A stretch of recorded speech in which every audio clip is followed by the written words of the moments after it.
අප අමාමෑණී භාග්‍යවත් සම්මා සම්බුදුරජාණන් වහන්සේට නමස්කාරයම වේවා.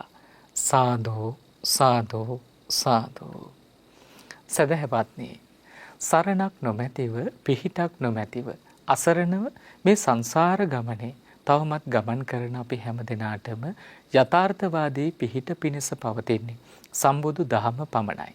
එනිසාවෙන් මේ උත්තරීතර දර්ශනය ජීවිතයට ඒකාත්මික කරගන්නට පින්බර ඔබට මඟ පෙන්වන ජාතිය බෞද්ධ නාලිකාව බෞද්ධ රූපවාහිනිය මේ සූදානම් වන්නේ මේ පැයේ ධර්මානුශාසනාව මාතර වෙහෙරහේන පුදබිමේ සිට ආරම්භ කරන්නට.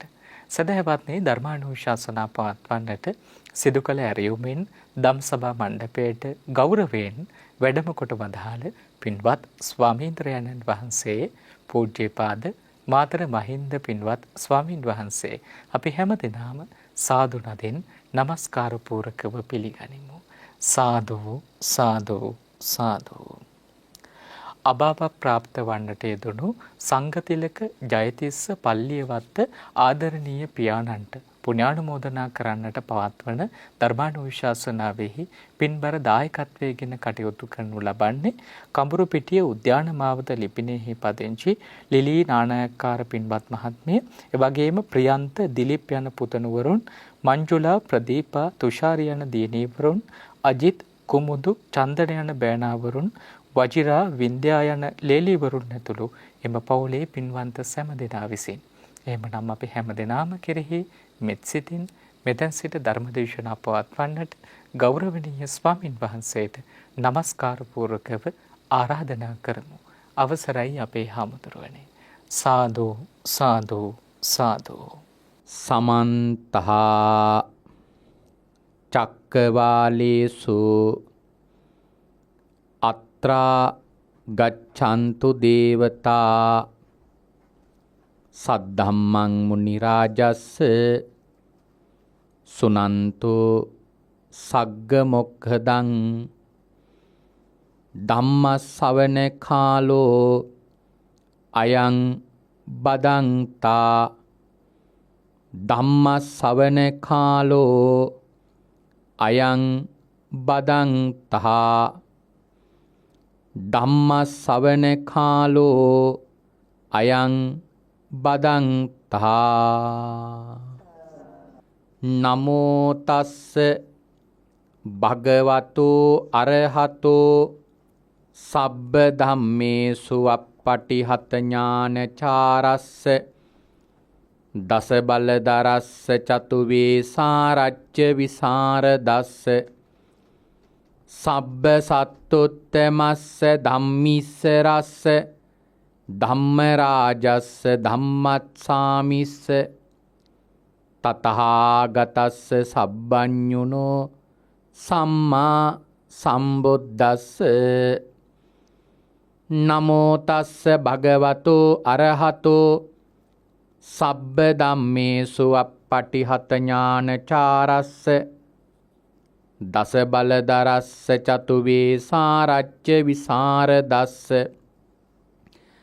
සබ්බ සත්තුත්තමස්ස ධම්මිස්ස රස්ස ධම්මරාජස්ස ධම්මත්සාමිස්ස තතහාගතස්ස සබ්බඤුනෝ සම්මා සම්බුද්දස්ස.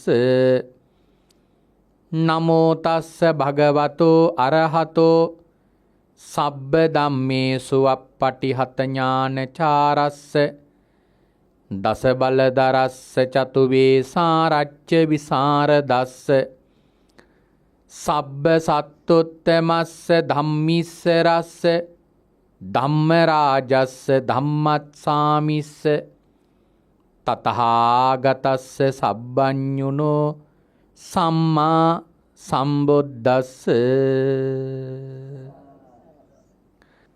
සද්ධර්ම ශ්‍රාවක කාරුණික ගුණගරුක පින්වත්නි, අද දවසේදී අපේ පින්වතුන් හැම දිනාම මේ වෙලාවේ බලාපොරොත්තු වන්නේ භාග්‍යවත් අරහත් සම්මා සම්බුදුරජාණන් වහන්සේ විසින් ඔබෙත් මගෙත් නිවන පිණිස මහා කරුණාවෙන් දේශනා කොට වදාළ ස්වාසෝ දහසක් ධර්මස්කන්ධයන් අතරින්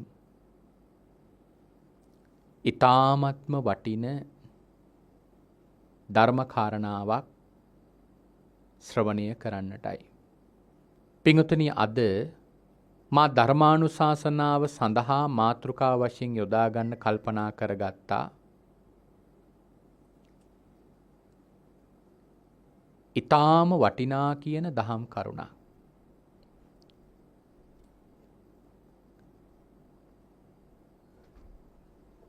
බුදුරජාණන් වහන්සේ එක්තරා අවස්ථාවක අලව් කියන නගරයකට වැඩම කරනවා. භාග්‍යතුන් වහන්සේ දා වැඩම කරපු වෙලාවේ ඒ ගම්වැසියෝ භාග්‍යතුන් වහන්සේ උදෙසා දන් පැන් පූජා කරලා අවසන් වුණාම භාග්‍යවතුන් වහන්සේ ඒ පිරිසට අනුමෝදනා ධර්මදේශනාවක් පැවැත්තුවා. භාග්‍යවතුන් වහන්සේ දා පින්වතුනි දේශනාවේ පැවැත්වුවේ මරණ සතිය ගැන. භාග්‍යවතුන් වහන්සේ එතනදී පිරිසට කියලා දෙනවා මේ මරණ සතියේ වැඩිීමේ තියෙන වටිනාකම. යම් කිසි කෙනෙක් මරණ සතිය වඩන්නේ නැත්නම් ඒකේ විපාකයේ බුදුහාමුදුරු උපමාවකින් පෙන්නනවා සර්පයන්ට බය කෙනෙක් ගමනක් යනකොට සර්පෙක් අහම්බෙන් මුණ ගැහුණොත් ඒ කෙනා සර්පයාට කොයි වගේ බය වෙනවද? කෑ ගහන්න පුළුවන්, දුවන්න පුළුවන්, සිහි නැතුව ඇදගෙන වැටෙන්න පුළුවන්. භාග්‍යතුන් වහන්සේ දේශනා කරනවා මරණ සතිය නොඅඩුපු කෙනත් හරියට ඔන්න ඔය වගේ කියලා. මරණය හමුවේ පින්වතුනි බියටපත් වෙනවා. මොකද ඒ මරණයට පත්වෙන වෙලාවේ ඇතිවෙන ඒ බිය නිසා පින්වතුනි හරියට සිහිය පිහිටුව ගන්න බැරි වෙනවා.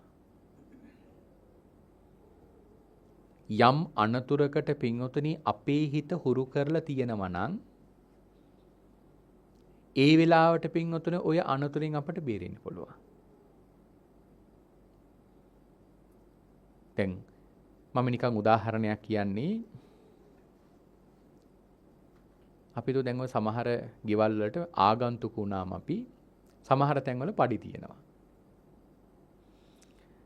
නිකන් මතක් කරලා බලනකොට හිම අත්දැකීම් සමහර අයගේ ජීවිතවල ඇති අර ඒ ආගන්තුක නිවසේ සමහරලාට උඩ බලාගෙන කොහේ හරි වෙන පැත්තක් බලාගෙන අඩිය තියන්නේ කියලා බලනකොට පඩියක් තිබිල්ට දන්නේ නැතුව ඒ පඩිය තියෙන තැන නොදැනගෙන අඩිය තියන්නේ කියලා වැටෙනවා.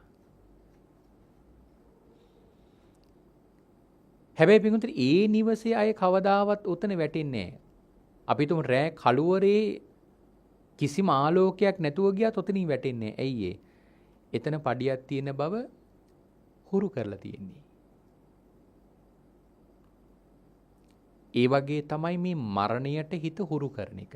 දැන් නොහුරු හිතකට මරණය කියන එක පින්වතුනි එක භවයක එක වතාවෙන් අත්දකින්න ලැබෙන්නේ. ඒතර ඒ වෙලාවට පින්වතුනි මරණය එන වෙලාවට ඒ වේදනාව කොයි වගේද කියන්නේ අපි කාටවත් කියන්න බෑ. නමුත් අපි අනිබිඩු සිටුතුමා නම් කියනවා දිවි ලෝකෙ ගිහිල්ලා ඇවිල්ලා ස්වාමීනි ඒ මරණීය වේදනාව කොයි වගේද කියලා කියන්නේ මේ නලල වටේට ලණුපටක් කොදලා ඒ දෙකලවරෙන් යම්කිසි දෙන්නෙක් දෙපැත්තට ඇද්දොතින් එතකොට දැනෙන වේදනාවක් තියෙනවනේ ඊට වඩා වේදනාවක් මරණයටපත් වෙන වෙලාව ඇති වෙන්නේ. මරණීය වේදනාව ඒ තරම් භයානකයි. ඒ නිසා පින්වතුනි බුදුරජාණන් වහන්සේ දේශනා කරන මේ මරණ සතිය වැඩි යුතුමයි. ඒ මරණ සතිය වඩපු කෙනා හරියට කොයි වගේද? හරියට සර්පයන්ට බය නැති කෙනෙක් සර්පෙක් දැකපු වෙලාවට බියක් ඇති කරගන්නේ වගේ මේ මරණයට හිත පුරුදු කරපු කෙනා මරණය හැමුවේ පිඟුතුනි බොහෝම සිහියෙන් ඒ මරණයට මුහුණ දෙනවා. අපි මහා සුදස්සන රජුරෝ කියනවනේ. මහා සුදස්සන රජුරෝ කියනවා මරණයට පත්වෙන වෙලාවේ Tamanට ඇතිවෙච්ච වේදනාව කොයි වගේද කියන්නේ හරියට අධික ආහාරයක් අනුභව කරලා, ඒ කියන්නේ ප්‍රමාණයට වඩා ආහාර අනුභව කරලා ඒ වෙලාවට ඒ කෙනාට ඇති වෙන මතක් තියෙන මේකට කියනවා අපි බත් මත කියලා.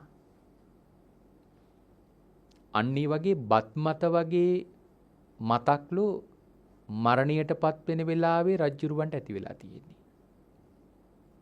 ඒ මොකක් නිසාද? මරණ සතිය වඩපු නිසා. ඒ කියන්නේ සිහියෙන් පින්වතුනි මරණයට මුහුණ දෙන්න පුළුවන්. අපි කොයිතරම් පින් කරලා තිබුණත් මරණයට හිත පුරුදු කරලා නැත්තම් මතක තියාගන්න ඒ මරණය හමුවේ පින්වතුනි අපි බොහොම අභාග්‍ය සම්පන්න විදියට තමයි මුහුණ දෙන්නේ. අර කෝසල මල්ලිකාව මතක ඇතිනේ. කොසල් රජුරුවන්ගේ භාර්යාව. කොයිතරම් පින් කරපු කෙනෙක්ද? රජුවත් පින්වතුනි සම්මාදිට්ඨික කරේ ඈනේ. ඒ බොහොම ප්‍රඥාවන්ත විච කාන්තාවක්. අසදෘශ්‍ය මහා දානයේ දෙන වෙලාවේ ඒ කොයිතරම් ප්‍රඥාව මෙහෙवला ඒ දානීය සෝදානම් කරාද කියන කාරණා මං හිතන්නේ අපි හුඟ දෙනෙක් දන්න කාරණාවක්. හැබැයි මතක තියාගන්න ඊතරම් ප්‍රඥාවක් තිබිලා ඊතරම් පින් කරගත්තු ඇය මරණාසන්න මොහොතේ මොකද උනේ? ඒ මුළු ජීවිත කාලෙම කරපු එක වරදක් ඇයට ඒ වෙලාවේ මතක් වුණා. ඒ නිසා දින 7කට දුගතියට ගියා. ඉතින් එතකොට තේරෙනව නේද පින්වතුනි මේ මරණ සතිය නොවඩනකොට අපට මොකද ලැබෙන පාඩුව? ඉතින් ඕකේ පාඩුව තමයි ඒ මරණීය හමුවේ පින්වතුනි අපිට පිනක් කුසලයක් මතක් කරගන්න බැරි වුණොත් අන්තිමට පින්වතුනි මැරිලා ඊළඟට අපි කොහෙද යන්නේ? දුගති භවයක. ඒ නිසායි පින්වතුනි මේ මරණය හැම මොහොතකම මෙනෙහි කරන්න ඕන. තමන් මැරෙනවා කියන කාරණාව හැම වෙලාවෙම සිහිපත් කරන්න ඕන. ඉතින් එදා බුදුරජාන් වහන්සේ මේ අලව් නගර වැසියන්ට මෙන්න මේ කාරණාව මුල් කරගෙන දේශනාවක් පැවැත්තුවා. එදා ඒ ගම්වැසියෝ බණ ටික අහලා ගෙවල් වල ගියේ අයියෝ මේ කාරණාව මෙච්චර වැදගත් නම් ඇයි අපි ඒක නොවඩන්නේ? අපි මරණ සතිය වඩමු කියලා තමයි ඒ ඔක්කොමල පින්වතුනි ගෙවල් දොරවල් වල ගියේ. හැබැයි පින්වතුනි පහවදා උදේ වෙනකොට අර ඔක්කොම ටික අමතකයි. තමන්ට මරණ සතිය වඩනවා කියන එකත් අමතකයි. ඒකේ කියපු බණ ටිකත් අමතකයි. සුපුරුදු පරිදි පින්වතුනි ඒ අය වෙනදා වගේ ගත කරන ලෞකික ජීවිතයත් එක්ක බැඳිච්ච කටයුතු වල තමයි යෙදුනේ. ඒතර මේකත් පින්වතුනි බොහෝම වටින තැනක්. මොකද අපේ සමාජයේත් පින්වතුනි හුඟක් දෙනෙකුගේ අදහසක් තියෙනවනේ මේ කාලේ බුදුරජාණන් වහන්සේ වැඩ හිටියානම් මේ තියෙන සමාජ පසුබිම මීට වඩා වෙනස් වෙයි කියලා. හැබැයි ඒක එහෙම වෙනවා නම් බුදුරජාණන් වහන්සේ මතක තියාගන්න කවදාවත් පිරිනමන පාන්නේ නැහැ. භාග්‍යවතුන් වහන්සේ පිරිනිවන් පෑවේ මොකටද? ඇත්තටම බුදුරජාණන් වහන්සේ තවදුරටත් වැඩ වාසය කිරීමෙන් උන්වහන්සේ අතින් විය යුතු කාර්යභාරයක් නැති නිසා. හැබැයි එහෙම තිබුණා නම් මේ කාලේ හරි එනම් භාග්‍යවතුන් වහන්සේ පින්වතුනි දා පිරිනමන පාන්නේ නැහැ. අනිවාර්යෙන් භාග්‍යතුන් වහන්සේ වැඩ ඉන්නවා. මොකද භාග්‍යතුන් වහන්සේට කල්පයක් වුණත් වැඩ ඉන්න තරම් ප්‍රතිසන්දිසිතකින් තමයි මේ ලෝකේ පහළ වෙන්නේ. ඕන තරම් කාලයක් භාග්‍යතුන් වහන්සේට වැඩ ඉන්න පුළුවන්. මොකද සතර 이르දිපාද වඩපු උත්තමයෙකුට කැමති තාක් කාලයක් පින්වතුනි තමන්ගේ කය පවත්වා ගන්න පුළුවන්. හැබැයි බුදුරජාන් වහන්සේලා පින්වතුනි මේ ලෝකේ බුදු බව ලබන්නේ තමන් වහන්සේගේ ජීවත් වීමේ ආසාව හිතේ තියාගෙන නෙවෙයි. සසරේ නික්මින ආසාව හිතේ තියාගෙන. හැබැයි උන්වහන්සේලා වැඩ වාසය කරනවා නම් වැඩ වාසය කරන්නේ මොකටද? උන්වහන්සේලාගේ අතින් විය යුතු යම් කිසි කාර්යයක් මේ ලෝක සත්‍යය වෙනුවෙන් ඉටු වෙන්න ඕන තියෙනවා නම් පමණයි. එන මේක හොඳම උදාහරණයක් බුදුහාමුදුරු වැඩ හිටපු කාලෙදිවත් පින්වතුනි භාග්‍යතුන් වහන්සේගේ මනහපු කොමල ධර්ම මාර්ගයේ ගියේ නේ. බලන්න ගමකටම බණ කියලා ඒ ගමේමයි පින්වතුනි ගිහිල්ලා පහවදා අර ඔක්කොම අමතක කරලා තමන්ගේ කටයුතු ටික තමන් කරනවා.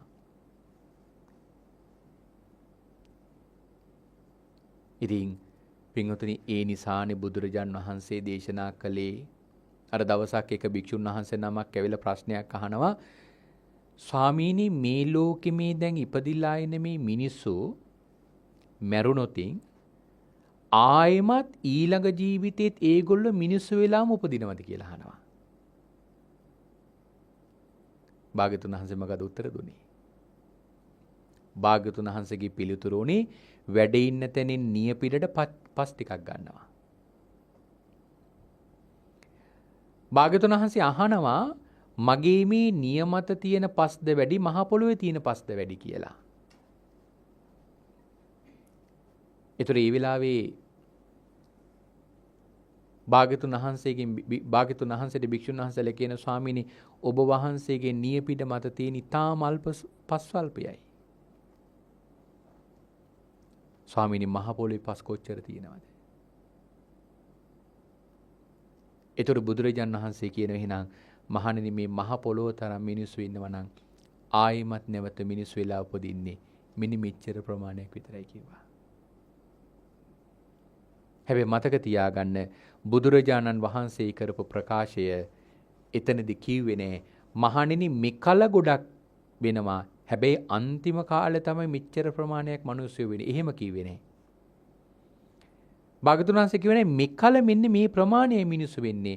හැබැයි අනාගතයේ බුද්ධ ශාසනය පවතිද්දී එහෙම වෙන්නේ නැහැ. එහෙම කිව්වේ නැහැ. හැම කාලෙම කිව්වේ මොකද්ද? මෙන්න මෙච්චර ප්‍රමාණයක් තමයි නැවත මිනිස්සු වෙන්නේ. ඒ නිසා පින්වතුනි බුදුරජාණන් වහන්සේ දේශනා කරපේ කාරණාව අපට සත්‍යයි කියන කාරණාවට අමුතුවෙන් උදාහරණ ඕනේ මේ සමාජයේ දිහා බලනකොට. මොකද බුදුරජාණන් වහන්සේගේ ධර්මය ඒ විදියටම ක්‍රියාත්මක කරන අය පින්වතුනි නිතාමත් ලොසයි. ඒ නිසා භාග්‍යතුන් වහන්සේ මේ පිරිසටත් එදා බණ කියද්දී ඒ පිරිස පින්වතුනි එදා බණ ටික අහලා අර විදියට තමයි හැසිරුනේ. මම ඒකයි කිව්වේ බුදුහාමුදුරු වැඩ හිටපු කාලෙදිවත් භාග්‍යතුන් වහන්සේගේ බණ අහපු කොමල පින්වතුනි ධර්මයේ වැඩි වෙන්නේ. නිකමට කල්පනා කරලා බලන්නකෝ බුදුරජාන් වහන්සේගේ ළඟම ඉඳගෙන කී දෙනෙක් අද අවීචී ඉන්නවද? භාග්‍යතුන් වහන්සේගේ ළඟම හිටපු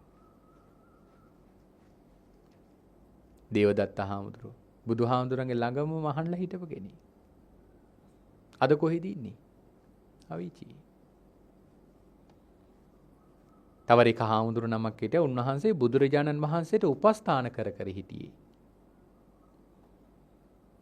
භාග්‍යතුන් වහන්සේට බුද්ධ උපස්ථාන කර කර හිටියේ. භාග්‍යතුන් වහන්සේට විරුද්ධව අදහසක් ප්‍රකාශ කරලා බුදුරජාණන් වහන්සේගෙන් අයින් වුණා. අද ඉන්නේ කොහෙද? අවීචී. ඔහොම ගත්තොත් පැවිද්දෝ ගිහියෝ ඕන තරම් ඉන්නවා පින්වතුනි අද අවීචියේ.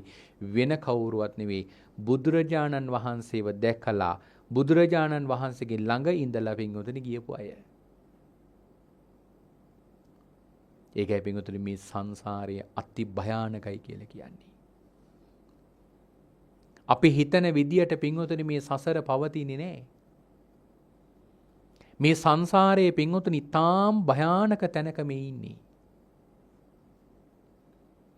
එහෙනම් මේ භයානක සසර ගමනේ මේ කාරණාව අපි අවබෝධ කරගෙන අවබෝධයෙන් පින්වතුනි තැන් වලට යන්න වෑයම් කරන්න තමයි පින්වතුනි අපට කරන්න තියෙන්නේ.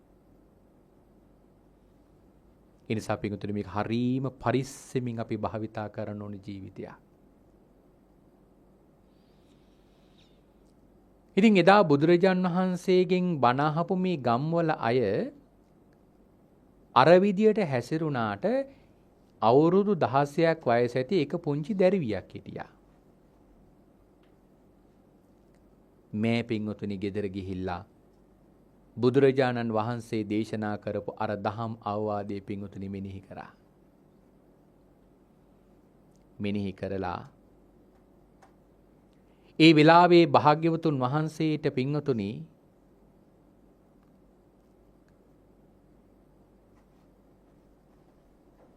මේ දේශනා කරපු කාරණාව හිතට අරගෙන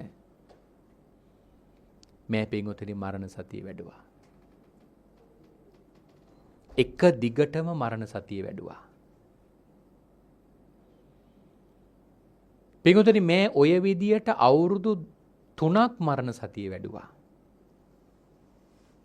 ඇගේ හිත පින්වතුනි මේ කාරණාවෙම දියුණු කරගත්තා. දවසක් පින්වතුනි බුදුරජාණන් වහන්සේ ලෝකයේ දිහා බලනකොට දකිනවා මේ දැරිවියව.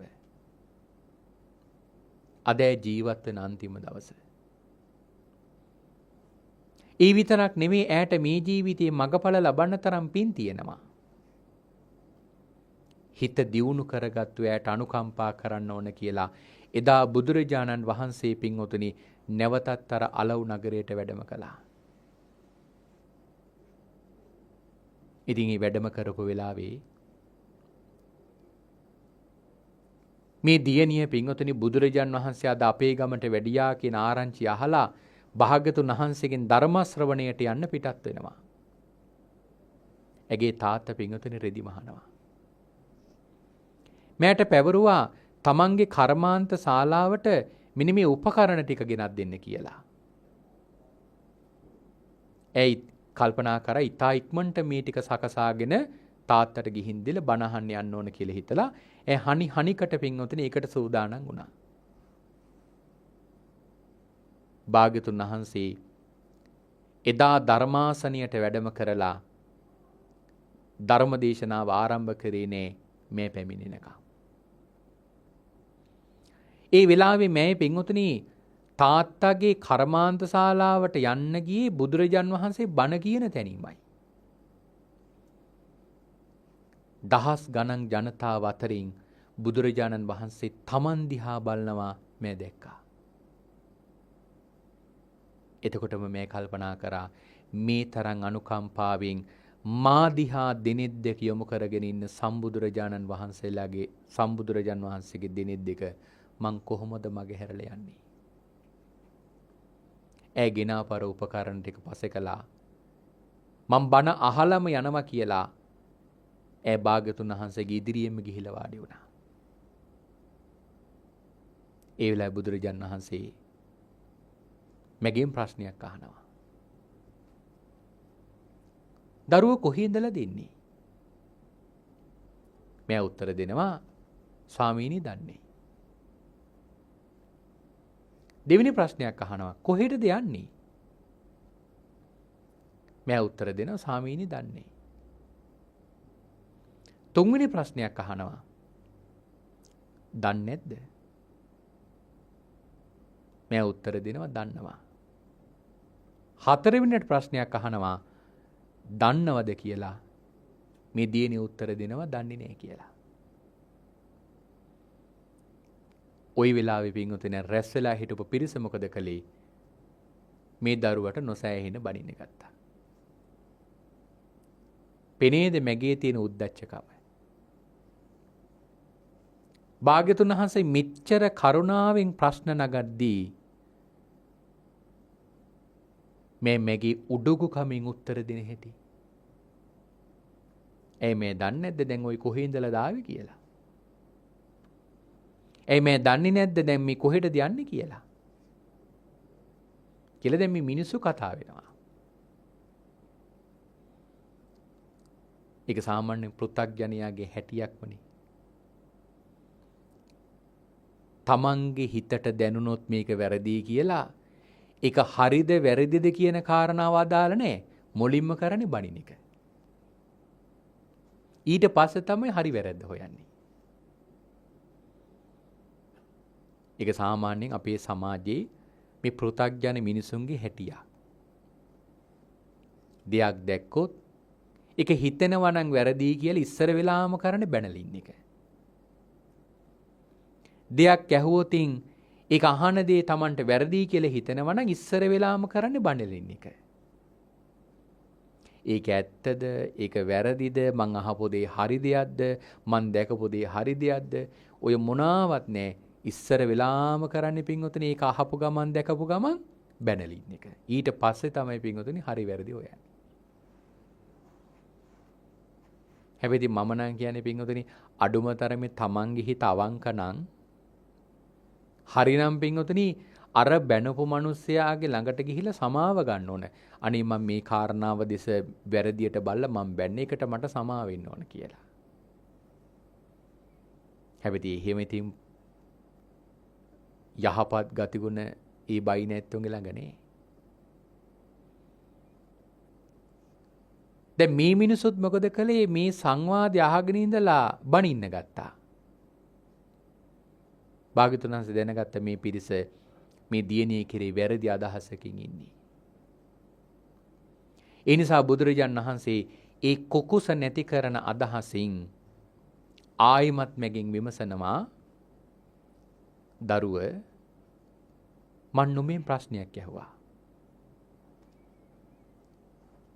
පළවෙනි ප්‍රශ්නේ තමයි කොහේ ඉඳලා දෙන්නේ? නුඹ උත්තර දුන්න දන්නේ නැහැ කියලා. මන් දෙවිනට නගෝ ප්‍රශ්නෙට නුඹ උත්තර දුන්නේ ඒත් දන්නේ නැහැ. කොහෙද යන්නේ කියලා හැම දන්නේ නැහැ කිව්වා. ආයි නැවත මම දන්නේ නැද්ද කියලා හැම ඔබ දන්නවා කිව්වා. දන්නවද කියලා හැම දන්නේ නැහැ කිව්වා. ඇයි එහෙම ඔහොම උත්තර දුන්නේ? එතකොට මේ දියණිය බුදුරජාණන් වහන්සේට කියනවා, ස්වාමීනි ඔබ වහන්සේ මේ වෙලාවේ මගෙන් විමසුවේ ස්වාමීනි අද මම මෙතනට කොහේ ඉඳලා දාපු ප්‍රශ්නේ නෙවෙයි. මොකද ඒක ඔබ වහන්සේට අදාළ ප්‍රශ්නයක් නෙවෙයි. මන් දැන් මෙතනට කොහේ ඉඳලා දාපි කියන කාරණාව භාග්‍යතුන් වහන්සේ නමකට අදාළ ප්‍රශ්නයක් නෙවෙයි.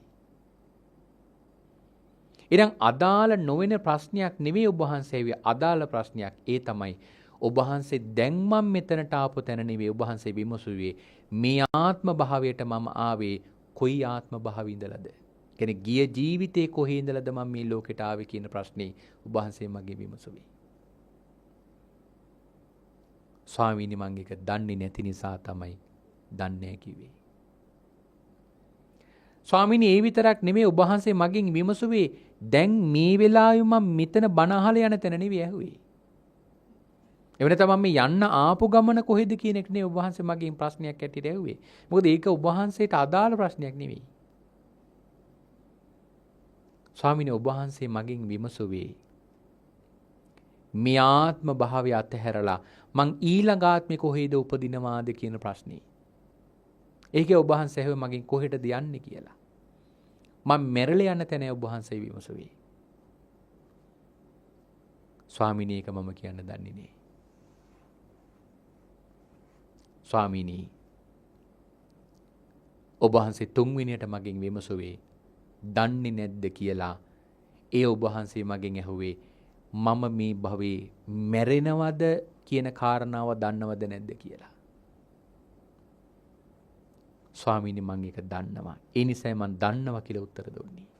හැබැයි ඔබ වහන්සේ හතරවෙනියට මගෙන් විමසුවේ දන්නවද කියලා. ඒකෙන් ඔබ වහන්සේ අදහස් කරන්නේ නැත්තේ මම ඒ මැරෙන්නේ කවද්ද? කොයි වෙලාවේද? කොතනකදද?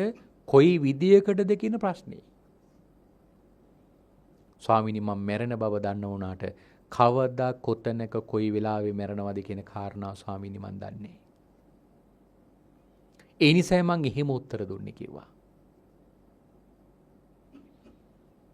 ඉතින් මෙන්න මේ සංවාදයේ එදා රැස් වෙලා හිටපු පිරිස තීරුම් කරගත්තා. ඉතින් බුදුරජාණන් වහන්සේ මෙන්න මේ කාරණාව මුල් කරගෙන එදා ඒ පිරිසට විශේෂ දේශනාවක් කරනවා මෙන්න මෙහිම. දැන් අපිටත් හිතෙනවනේ ඇයි ඉතින් බුදුහාමුදුරු මෙච්චර බණ කියද්දිත් පින්වතුනි මිනිස්සු බණ අහන්නේ නැත්තේ? දැන් ඔය එක සිටුවරයෙක් ඉඳලා තියෙනවා විපස්සී භාගතුන් වහන්සේගේ කාලේ. පින්වතුනි මේ සිටුතුමා බුදුරජාණන් වහන්සේට ගන්ධ කුටියක් හදලා පූජා කරලා ඒ පූජාව කරන දවසේ නගරවැසියන්ට පණිවිඩයක් යවනවා අද මේ පූජාව සිදු කරන තැනට බුදුරජාණන් වහන්සේගේ බණ අහන්න ආවොතින් ඒ බණ අහන්නේ ඔක්කොමලට මම දෙනවා කිව්වා මණික් අහුරක්. දුප්පතෙක් නම් තමන්ගේ අතට අහු වෙන ප්‍රමාණය මණික් අහුරු දෙකක් දෙනවා කිව්වා. පෝසතෙක් නම් එක අතකට අහු වෙන ප්‍රමාණය මණික් අහුරක් දෙනවා කිව්වා. ඒ කියන්නේ බලන්න මේ බුදුහාමුදුරුවන්ගෙන් බණ අහන්න එන්න කියලා මිනිසුන්ට කියලා තියෙන්නේ මොනවද දෙනවා කියලාද? මණික් දෙනවා කියලා. අදත් ඉතින් හිතලා බලන්නකෝ සල්ලි කීයක් හරි දෙනවයි කොති මිනිස්සු බණ අහන්නේ එකක් නැද්ද? ඒවි.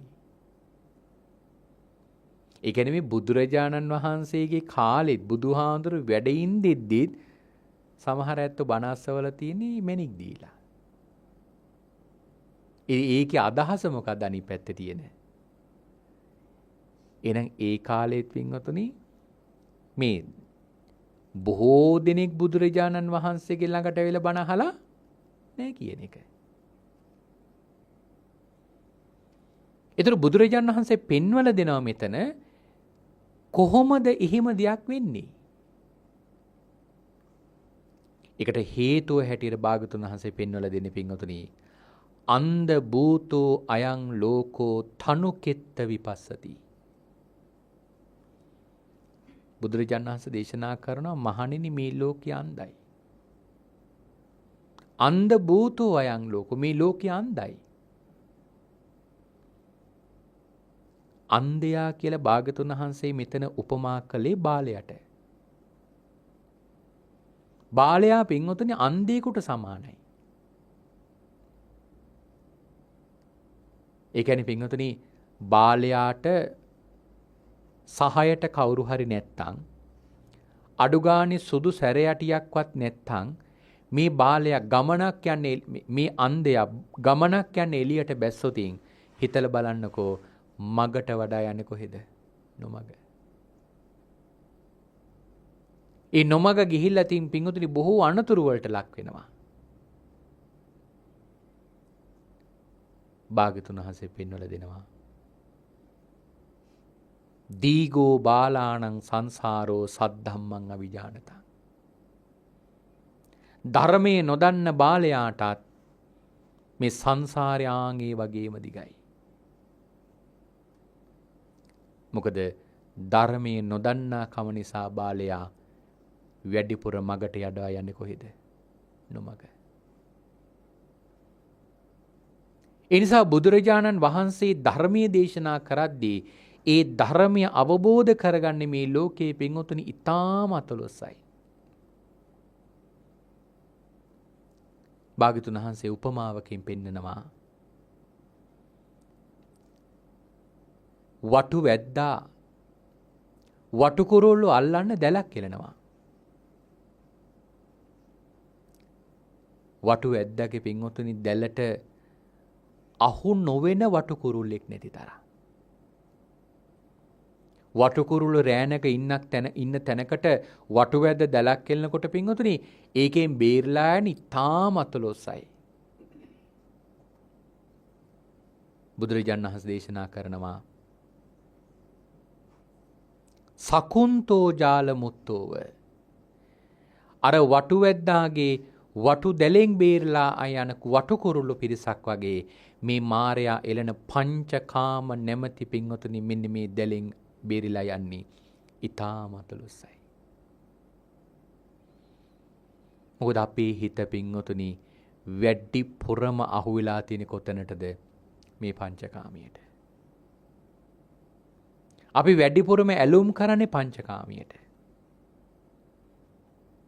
බානක උදේ ඉඳලා රැය වෙනකන් රැය ඉඳලා එළි වෙනකන් අපේ සමාජයේ මිනිස්සු පින්වතුනි ජීවත් වීම සඳහා පින්වතුනි කොච්චර වෙහෙසෙනවද? හම්බ කරනවා කෙලවරක් නෑ. හැබැයි ඉතින් සමහර කෙනෙක් කියාවේ ඉතින් අපේ හාමුදුරනේ දැන් තියෙන තත්ත්වෙත් එක්ක අපට මෙහිම මහන්සි වෙලා හම්බ නොකර කොහොමද ජීවත් වෙන්නේ? ඔය ප්‍රශ්නේ අහනවානේ. නමුත් අපි පින්වතුන් දන්නවද ලෝකේ පින්වතුනි සමහර ධන කුවේරු ඉන්නවා. මම මේ බොහොම කාලයකට කලින් අහපු කතාවක්. ලෝකේ සමහර ධනපති පන්ති අය ඉන්නවා. ඒගොල්ලෝ දැනට හම්බ කරගෙන තියෙන ධනේ වත්කම කොච්චරද කියනවනම් ඒ වත්කමින් දවසකට කෝටියක් වියදම් කළොත්. ඒගොල්ලෝ හම්බ කරගෙන තියෙන ධනෙන් දවසකට කෝටියක් වියදම් කළොත්. පින්වතුනි දැනට හම්බ කරගෙන ඉතුරු කරගත්තු ධනෙ වියදම් කරන්න ගත්තොත් තව අවුරුදු 200 ගාණක් යනවලු. නමුත් පින්වතුනි නිකමට හොයලා බලනකො ඒ මිනිස්සු දැන් හම්බ කරන එක නතර කරලාද? ඒ කියන්නේ දැන් නිකන් ගත්තොත් ඊළඟ ජීවිතේත් මේ මනුස්ස ලෝකෙම මිනිසෙක් වුණොත් ඊළඟ ජීවිතේට හම්බ කරගෙන ඉවරයි වගේනේ. ඒ අවුරුදු 200 ගාණක් යනවා කියන්නේ. ඒ කියන්නේ දවසකට කෝටියක් වියදම් කළොත්.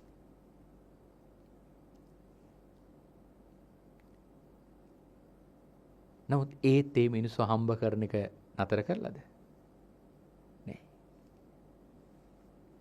ඔක කවදාවත් පින්වතුනි මතක තියාගන්න ඔය අපේ පින්වතුන්ගේ හිතේ තියෙන ප්‍රශ්නේ විසඳන ප්‍රශ්නයක් නෙවෙයි. මොකද්ද ප්‍රශ්නේ? මට මදි. මොකද අපි තණ්හාවට දාසකම් කරන අය.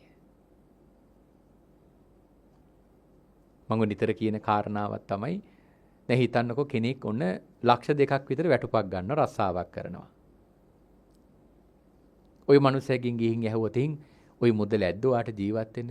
අනේ මදි. තව කීයක් විතර තිබුණොතින් ඔයා සෑහීමකටපත් වෙනවද?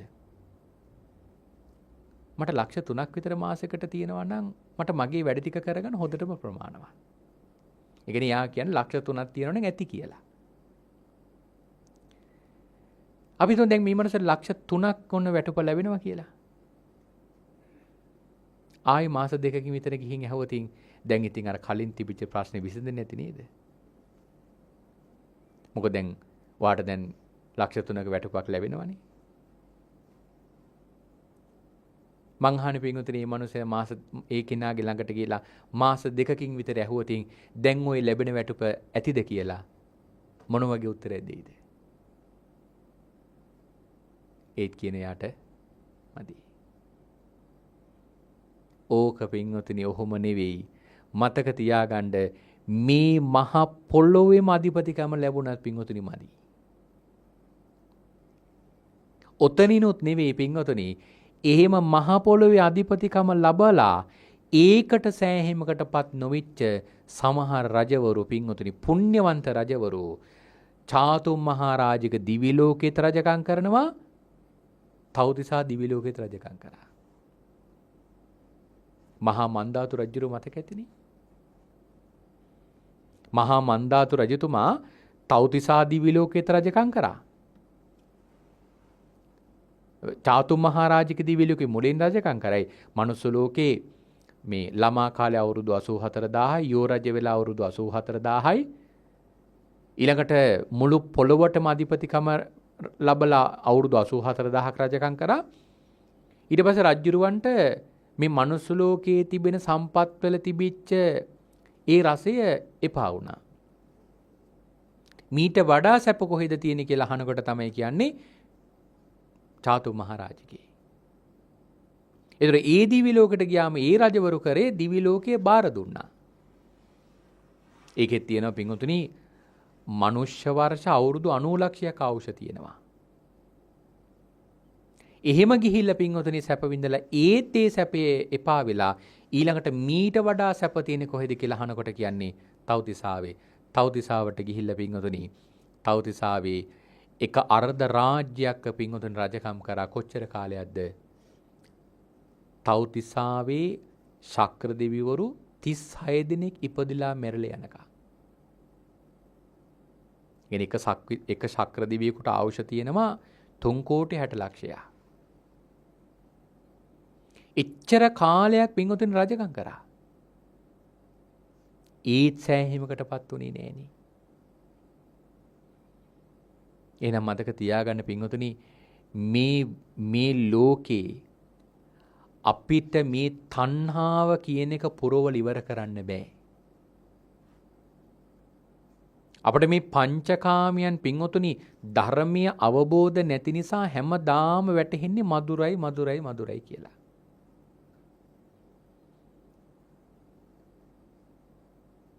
බුදුරජාණන් වහන්සේ උපමාවකින් පෙන්නනවා මාගන්ධි සූත්‍රයේදී හරියට පින්වතුනි මේ ඇඟේ පළු දාපු වෙලාවට ඇඟේ කුෂ්ඨ රෝගයක් හැදිච්ච වෙලාවට අපි මොකද කරන්නේ? මේ කුෂ්ඨේ කසනවා.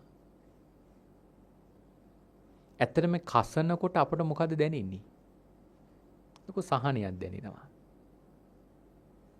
ඇඟේ කුෂ්ඨ කසනකොට අපට සහනයක් දැනෙනවනේ. භාග්‍යවතුන් වහන්සේ දේශනා කරනවා මේ පෘථග්ජනයා පංචකාමීන් සතුටු වෙන්නේ තී විදිහට කිව්වා. හැබැයි ඉතින් අර කුෂ්ඨ කසන්න මොකද වෙන්නේ? තුවාල වෙනවා. ඒ කියන්නේ වේදනාව අඩු වෙනවද? නෑ වේදනාව වැඩි වෙනවා. අසහනිය වැඩි වෙනවා. පංචකාමයේත් ඒ වගේ. ඒ නිසා මෙන්න මේක අවබෝධ කරගන්න නුවණැත්තා පිටුතුනි මේ පංචකාමයේ අතහරිනවා. මොකද ඇයි පින්වතුනි මේ පංචකාමයට නුවණැත්තා හිත යොමු කරන්නේ නැත්තේ? මේක මිරිගුවක් කියලා දකිනවා. අපි පින්වතුන් හිතනද මිනිස්සු පින්වතුනි ජීවිතේ කොච්චර බලාපොරොත්තු තියාගෙන ඉන්නවද? නමුත් පින්වතුනි හිතේ තියාගෙන ඉන්න බලාපොරොත්තු පින්වතුනි එක නිමේෂයකින් නැති වෙලා යන්නේ. අපි සමහර ප්‍රවෘත්ති දකිනවනේ පින්වතුනි ගුවන් යාන අනතුරු වෙලා සමහරලාට රියානතුරු වෙලා සමහරලාවට නොඑක් ව්‍යසනියන් නැති වෙලා මිනිසුන්ගේ ජීවිතේ නැති වෙලා යන විදිය. ඒතර ඒ මිනිසුන්ගේ හිතවල අපේ හිතවල තියෙන වගේ බලාපොරොත්තු තිබුණද නැද්ද? තිබුණනේ. බලන්නකො ගුවන් යාන යන වෙලාවේ මිනිසුන්ට කොච්චර බලාපොරොත්තු තියෙන්නේ නැද්ද? ඒ අයගේ න්‍යායෝ එනකන් කොච්චර බලාපොරොත්තු තියාගෙන ඉන්නේ නැද්ද? සමහර කෙනෙක් අවුරුදු ගාණක් මහන්සියලා පින්වතුනි සමහර ලාවට මේ අධ්‍යාපනය ලබන්න ඒකට අවශ්‍ය කරන විශ්වවිද්‍යාලයකට යනවා වෙන්න පුළුවන්. එහෙම නැත්නම් අවුරුදු ගාණක් මහන්සියලා ඒ රටට රස්සාවක් කරන්න යනවා වෙන්න පුළුවන්. සමහරලාට මාස ගාණකින් Tamanගේ න්‍යායෝ දකින්න යනවා වෙන්න පුළුවන්. නමුත් බලන්නකෝ විනාඩි 2කින් ඒ සියලු බලාපොරොත්තු ටික නැති වෙලා ගියානේ. එහෙනම් මතක තියාගන්න පින්වතුනි. ඒක ඒ මිනිසුන්ට විතරක් වෙච්ච දෙයක්ද? නෑ මතක තියාගන්න. ඒ මිනිස්සු ගැන හිතලා දුක් වෙන එක නෙවෙයි කරන්න ඕන. අපි ගැන හිතලා බයක් ඇති කරගන්නයි ඕන. මොකද අපේ ජීවිතයත් ওই විදියකට කොයි වෙලාවෙ යයිද දන්නේ නෑ. කවුද පින්වතුනි සහතිකයක් දීලා තියෙන්නේ? අපි කාටවත් සහතිකයක් ලැබිලා නෑනේ. මාර්යා ගිවිසුමක් ගහගෙන නෑනේ අහවල් දවසේ වෙනකන් නුඹට ජීවිතය අවස්ථාව දෙනවා කියලා. ඒ නිසා මෙන්න මේක හොඳින් අවබෝධ කරගන්න. නුවණැත්තා පින්වතුනි ඔන්න ඔතනටයි හිත යොමු කරන්නේ. ඔය තැන දිහායි බලන්නේ පින්වතුනි නුවණැත්තා. මොකද මතක තියාගන්න දැන් අපේ සමාජයේ සමහර අයගේ තියෙන සංකල්පය තමයි මොකද්ද? ධර්මයේ නොදන්න බාලයා හිතන්නේ මොකද්ද? මැරෙන බව දන්නවා. ওই බාලයෝ දෙන උපදෙස් තමයි පින්වතුනි ඊට කලින් ජීවිතේ තමන් විඳින්න ඕන දේවල් විදලා ඉවර කරන්න කියනවා. සමහර බාලයන්ගේ අදහස ඕකනේ. ජීවිතේ නොවිතුපු දේවල් හනිහනිකට කොහොම හරි විඳලා ඉවර කරගන්න කියනවා. හිතේ තියෙන ආසාවල් කොහොම හරි ඉටු කරගන්න කියනවා. මොකද කොයි වෙලාවෙ මැරෙයිද දන්නේ නැහැ කියලා. හැබැයි ඉතින් එහෙම හොඳයි මේ ආත්ම භාවයේම මේ ජීවිතය ඉවර වෙනවා නා. නමුත් මතක තියාගන්න පින්වතුනි, නිරය ලෝක 128ක් තියෙනවා. പ്രേත ලෝක 12ක් තියෙනවා. තිරිසන් ලෝකයක් තියෙනවා. අසුර ලෝක තියෙනවා. ඔය ඔක්කොම පින්වතුනි අපට ඊළඟ ජීවිතයට යනකොට මුණ ගැහෙන ආත්ම භාවය. වඩා ඉක්මනටම යන්න පුළුවන් නිරය ලෝකයකට. ඊටත් වඩා අඩුවෙන් යන්න පුළුවන් තිරිසන් ලෝකයකට. ඊටත් වඩා අඩුවෙන් යන්න පුළුවන් പ്രേත ලෝකයකට. ඊටත් වඩා අඩුවෙන් යන්න පුළුවන් අසුර ලෝකයකට. ඕවට ගිහිල්ලා ඉතුරු වෙන පිරිසක් තමයි පින්වතුනි මතක තියාගන්න මනුස්ස ලෝකෙ උපදින්නේ, දිවි ලෝකවල උපදින්නේ. ඒක කිව්වේ බුදුරජාණන් වහන්සේ කොයි ප්‍රමාණයටද? අරණ්‍ය පිට මතට ගත්තු පස් ටිකක වගේ ප්‍රමාණයක් කියලා කිව්වේ. එහෙනම් මතක තියාගන්න ඒ ලෝක ටික පහු කරලා යනවා කියන එක අපට ඉතාම අමාරු දෙයක්. ඒක කරන්න අමාරුම දෙයක්. ඉතින් ඒකයි මම කිව්වේ ඔන්න ඔහොම ජීවිතයක් නැත්තම් පින්වතුනි ඇත්තටම මේ ජීවිතේ ඔය කියන කාරණාවෙන් ඉන්න එක ඉතාම හොඳයි. Taman කැමති දේවල්, Taman විඳපු නැති දේවල් විඳලා කැමති දේවල් කරලා ඉන්න එක හොඳයි. හැබැයි මතක තියාගන්න මේ ආත්මය අත්හරිනකොට ඔන්න ඔය ටික හම්බ වෙනවා අපට ඊළඟ ආත්මෙදී. හැබැයි එතනට ගියොත් නම් මතක තියාගන්න නිරය කියන්නේ සැප කියන නමවත් අහන්න ලැබෙන්නේ. සැප ලබන්න නෙමෙයි සැප කියන නමවත් අහන්න ලැබෙන්නේ. පටන් ගත්තු වෙලාව ඉඳලා තියෙන මොකද්ද? දුක් විඳින්නම විතරයි. එක දිග්ගටම පින්වතුනි දුක් විඳින විතරයි පින්වතුනි පටන් ගත්ත වෙලාව ඉඳලා අපට තියෙන්නේ. නිරය ලෝකෙ පින්වතුනි විවේක කාලය ලැබෙන්නේ කොයි වෙලාවේද? කොයිතරම් කාලයක්ද? අර කොසල් රජුරෝ දවසක් මහා රෑ අහපු හඬවල් 4ක් තිබුණනේ දූස නසෝ කියලා. ඒ කියන්නේ ලෝහ කුඹු නිරේ වැටිච්ච නිරිසත්වය 4 දිනක් ඒ ලෝහ කුඹු නිරේ අවුරුදු 60000ක් දැවිලා උඩට එනවා තමන් විඳින දුක කෑ ගහලා කියන්න. මොකද ඒගොල්ලන්ට නිරය ඇතුලේ කෑ ගහන්න බෑ. කෑ ගහලා කියන්න හිතේ තියාගෙනම. හැබැයි උනේ මොකද්ද? මේ කියන්නාපු උදවියට මොවින් පිට උනේ තමන් කියන්නාපු ඒ ගාථා 4 පළවෙනි අකුරු 4 විතරයි. එක්කෙනෙක් කියන්නාවේ දුජීවිත මජුහම්හ කියලා ගාථාවක්. අනේ අපොයි මට පිහිටන්න තැනක් තියෙද්දි පිහිටන්න තැනක් හදාගන්න නැතුව මම මොන්න තරම් පෞකාර ජීවිතයක්ද මේ ගත කරේ. මට ධනෙ තිබුණා, මට දන් දෙන්න ඉඩකඩ තිබුණා, මම පින් කරගත්තේ නෑ, මම මේ නිරේ දුක් විඳිනවා. ඒක කියන්න යාවේ. නමුත් කියාගන්න පුළුවන් උනේ මොකද? දූ කියන අකුර විතරයි. තව කෙනෙක් කියන්නවා සට්ටිවස්ස සහස්‍රාණී කියලා එකක්. ඒ කියන්නේ අවුරුදු 60000ක් අනේ මේක මං දුක් විඳ කවද මම මේකෙන් එතර වෙයිද? කෑ ගහනවා ඉඳගෙන. හැබැයි කියුනේ මොකද්ද? ස කියන අකුර විතරයි.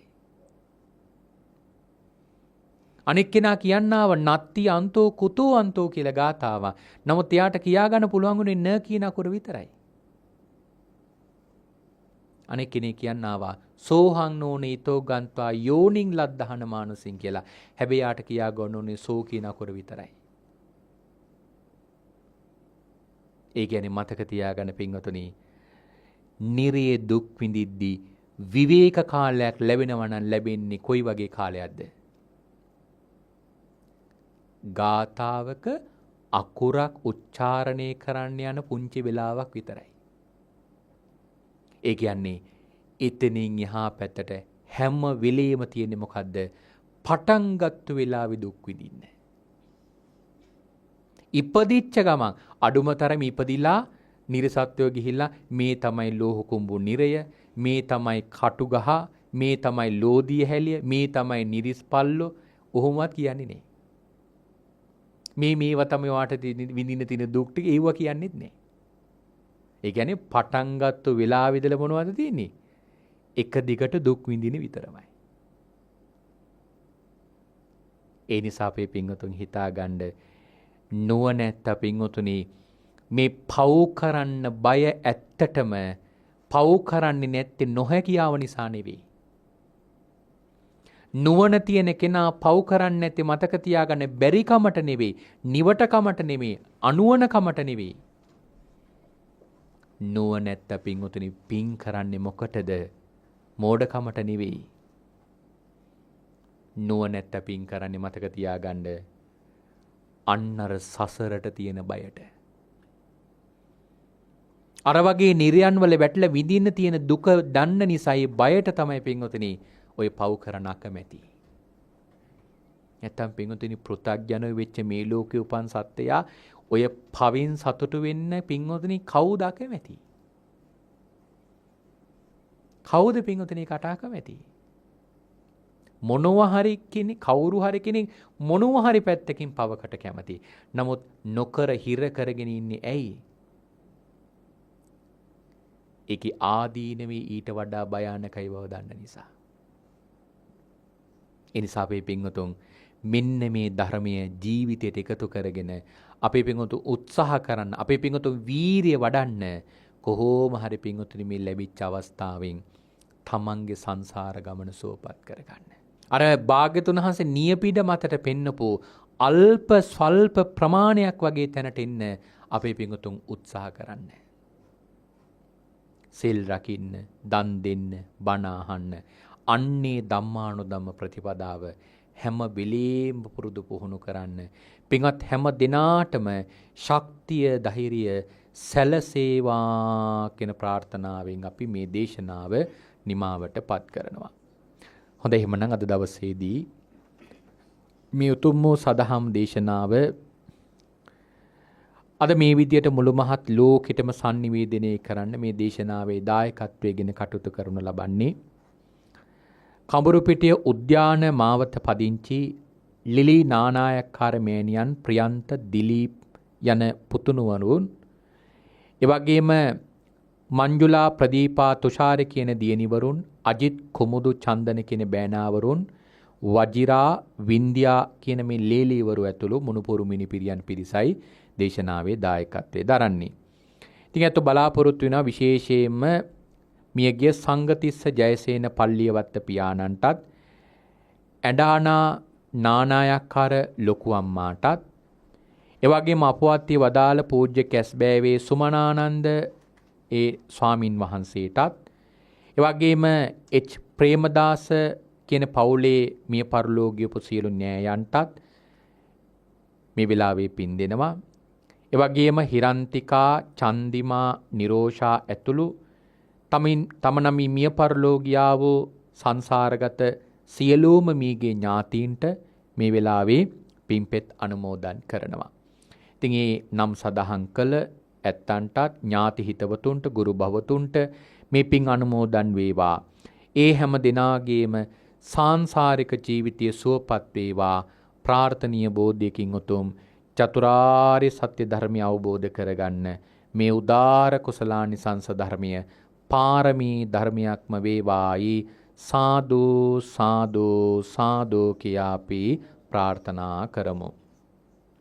එවැගේම ලිලි නානායක්කාර මෑණියන්ටත්, රෝගාතුරව සිටින ඒ කරෝලිස් මහතා, එන්සෝ මෙතිනිය, අවරවංශ මහතා, මිසිලින් මෙතිනිය, රම්‍යාවතී මෙතිනියට සෙත් ප්‍රාර්ථනා කරන්නත්, එවැගේම නිරෝෂා හතුරුසිංහ මෙතිනිය ඇතුළු ඒ හැම දිනාටත්, මොහොට්ටි මහත්මිය, ලීලාවතී මෙතිනිය, සෝමාවතී මෙතිනිය, සිරිසේන මහතා, මෙගී දිසානායක මෙතිනිය, දයාවතී මහත්මිය, කරුණාරත්නගේ නවරත්න මහතා සහ එම මෙතිනිය, එමලින් නෝනා සහ රොසලින් නෝනා ඇතුළු සියලු දෙනාටත් සෙත් ප්‍රාර්ථනා කරනවා. ඒ හැම දිනාටමත් නිදුක් නිරෝගී සුවපත් භාවය, දිගාසිරි සම්පත් ලැබේවා කියලා ආශිර්වාදය කරනවා. ඒ වගේම පවුලේ දූ දරුවන් වන යසිත්, දිනිති, එවැගේම නිලන, මිනුගි, ඒනුක, සියාරා, නිතුල, ජනුදි, නිමාස්, ගයේලි, යසිරු, විනුදි, ඔහාස, කනිෂ්ක, හිමරු, සඳිති, සෞදි, එවැගේම සෙනිඳු, පුදෙව් කියන මෙන්න මේ දූ දරුවන්ටත් ආශිර්වාදය කරනවා. ඉතින් ඒ දූ දරුවන්ගේ අධ්‍යාපන කටයුතු ස්වර ප්‍රකාරයෙන්ම සාර්ථකමත් කරගෙන අනාගත ජීවිතයේ සියලු බලාපොරොත්තු අපේක්ෂා මුදුන්පත් කරගන්නට ශක්තිය ධෛර්යය සැලසේවා කියලා මේ වෙලාවේ සෙත් ප්‍රාර්ථනා කරනවා. ඒ වගේම කැස්බෑවේ මේධාවි පොඩි හාමුදුරන් වහන්සේටත් ආශිර්වාදය කරන. ඉතින් ශාසනික හිමිකමක් දක්වන පිරිසක් හැටියට මං හිතන්නේ මේ පින්වතුන් මේ පින්කම කරන්නේ. ඉතින් ඒ පොඩි හාමුදුරන් වහන්සේටත් අපි ආශිර්වාදය කරනවා. ඉතින් උන්වහන්සේගේ අධ්‍යාපන කටයුතු සාර්ථක කරගෙන උන්වහන්සේගේ සියලු බලාපොරොත්තු අපේක්ෂා ඉටු කරගෙන සම්බුද්ධ ශාසනයේ බබලවන උතුම් බුද්ධ පුත්‍රයාණන් වහන්සේ නමක් හැටියට මේ සසුන් කිතේ වැඩවසන්න උන්වහන්සේටත් මේ රැස් කරගත්තු සියලු පුණ්‍ය ධර්මියෝ හේතු වාසනා වේවා කියලා අපි උන්වහන්සේටත් සෙත් ප්‍රාර්ථනා කරලා ආශිර්වාදය කරනවා. තියමන ළඟා කරගත්තු සියලු පින් බලයෙන් ඔබ අප හැම දිනාටම කෙටිම කාලයකින් පහසුම ආකාරයෙන් සුඛ සහගත ප්‍රතිපදාවෙන් උතුම් චතුරාර්ය සත්‍ය ධර්මය අවබෝධ කරගන්නට මේ උදාර කුසලානිසංස ධර්මය පාරමී ධර්මයක්ම වේවායි සාදු සාදු සාදු කියා ප්‍රාර්ථනා කරගමු.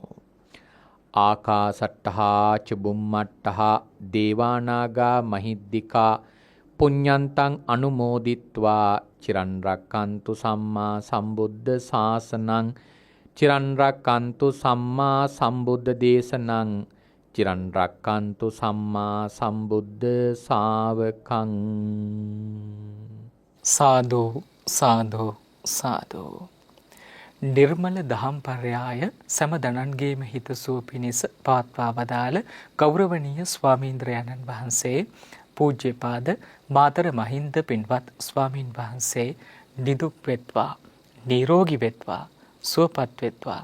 ස්වාමින් වහන්සේ ප්‍රාර්ථනීය බෝධියකින් උතුම් චතුරාර්ය සත්‍ය ධර්මයම සුවසේ අවබෝධ කරගනිත්වා. සාදු සාදු සාදු. ඒ පින්බර ප්‍රාර්ථනාවත් සිදු කරමින්ම සූදානම් වන්නේ ඓතිහාසික මාතර වෙහෙර හේන පුදබිමේ සිට රැගෙන එන්නට යෙදුණු ධර්මානුශාසනාව නිමාවට පත් කරන්නට ඔබ හැම දිනාටම උතුම් ත්‍රිවිධ රත්නයේ අනන්ත අනුභව බලයෙන් යහපතම සැලසේවා.